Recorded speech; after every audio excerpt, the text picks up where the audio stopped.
Hello students, today our topic is cultural materialism. So before going into the details of this video, please do like, share and subscribe my channel. So what is cultural materialism? First we have to understand that what is culture. The definition for culture is given by Raymond Williams, that culture, by the word culture, Raymond Williams does not mean the culture of elite class, but he means the lessons common people are achieving from everyday experiences and activities. So basically, cultural materialism is a study of historical context or the background of a book, under which historical necessity or situation a book is written. This is what they are basically analyzing in cultural materialism. But this same thing is analyzed in new historicism also. They are also looking into the historical background of a particular work, but there are certain differences between cultural materialism and new historicism. So let's explain what is cultural materialism. It is a study of historical context or background of a book. Unlike new historicism, which only considers the historic background of a book, cultural materialism tries to find out the hidden agenda behind a work. So basically, cultural materialist says that every work has a hidden agenda, or they just want to establish something behind a book. So we have to analyze what it is.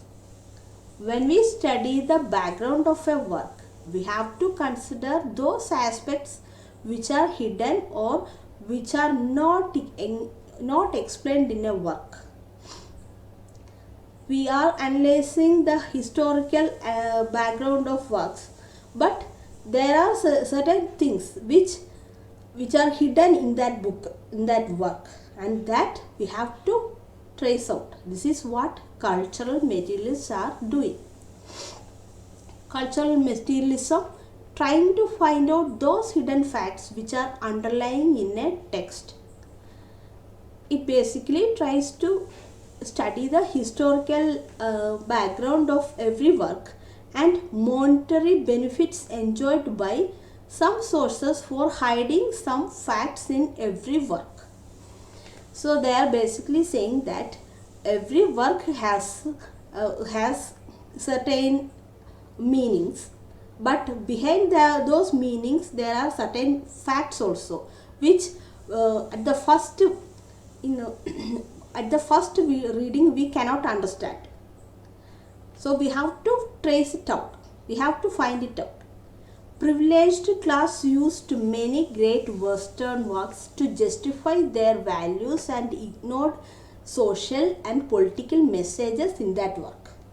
So cultural materialism, as a part of Marxist philosophy, they are saying that many ruling class people or the upper class or the privileged class used many literary works to project their elite culture into this world, but they never shown their the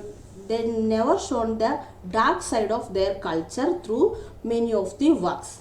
They just tried to hide all those dark sides of their culture, and they projected or they showed only good side of their tradition and culture. This is what cultural materialists are saying, and they are saying that we have to find it out what all things they have hidden in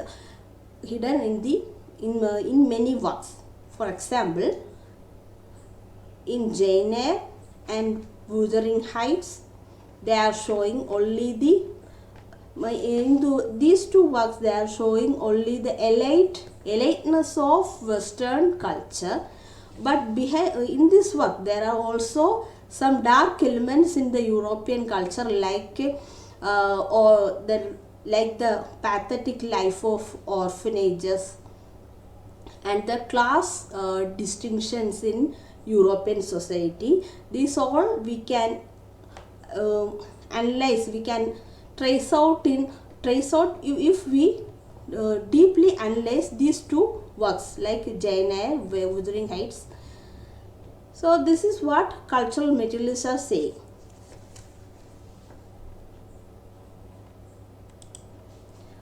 They are saying that nothing is neutral. When we approach or when we read a text, we in the first reading we analyze it as a work of beauty.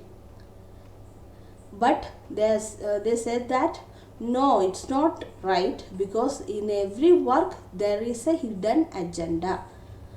Some powerful sources are trying through these books or works or literary artistic things, they are trying to establish their elite culture or their agenda.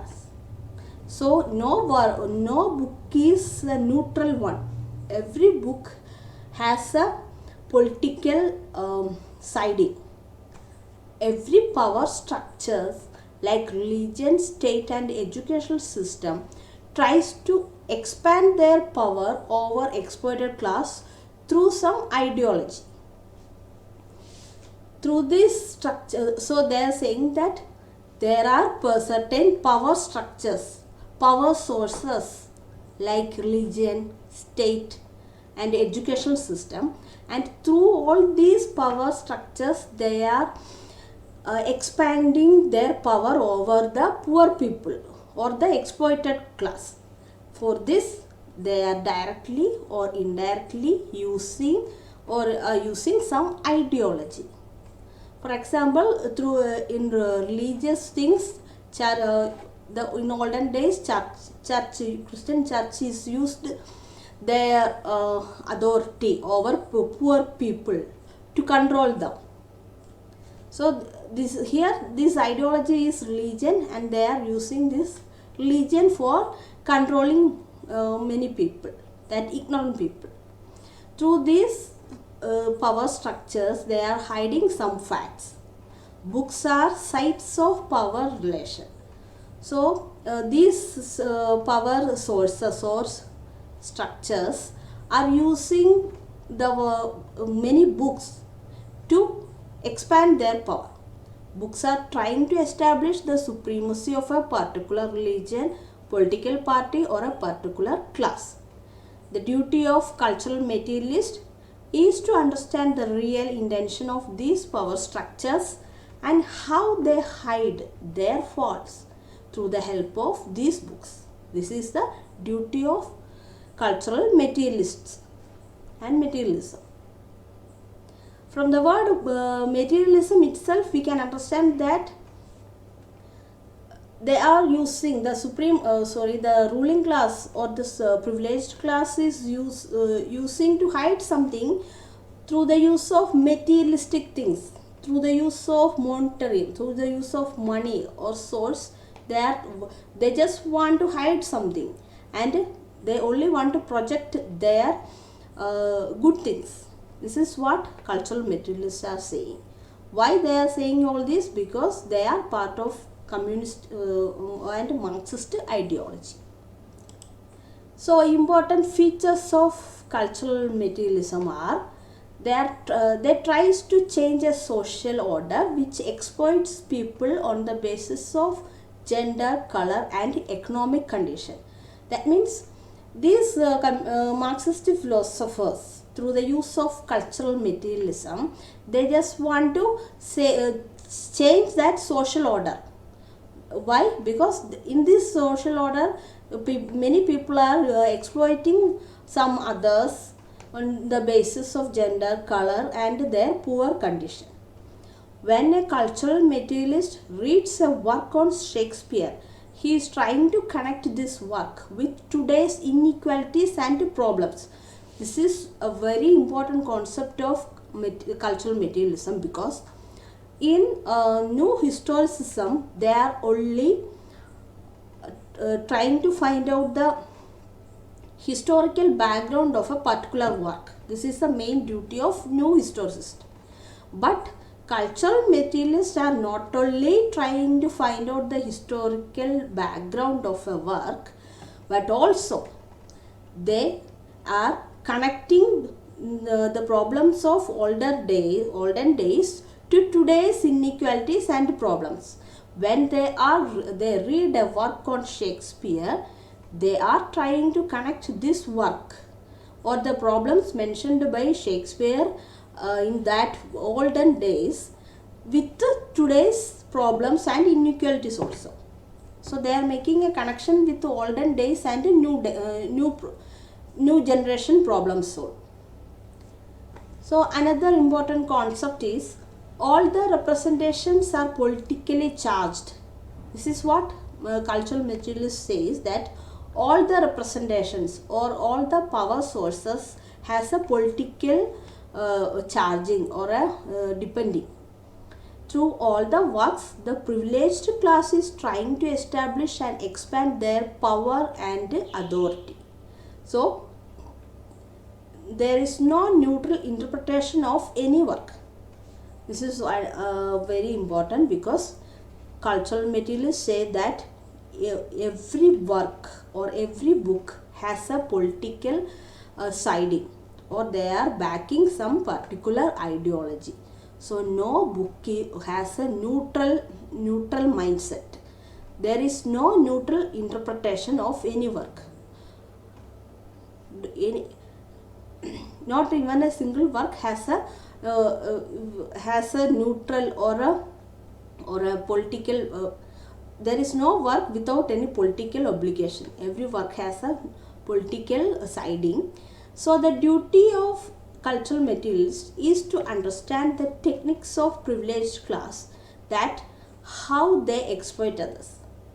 So materialists like Raymond Williams says that we have to understand the techniques of ruling or privileged class, that how they are exploiting others with the help of these works or books. They should not consider a book only as an object of beauty, but understand the political agenda behind it. When we are reading a book, we should not consider it as only a book of beauty or a work of beauty, but you have to understand that there is some hidden propagandas are also there behind every work.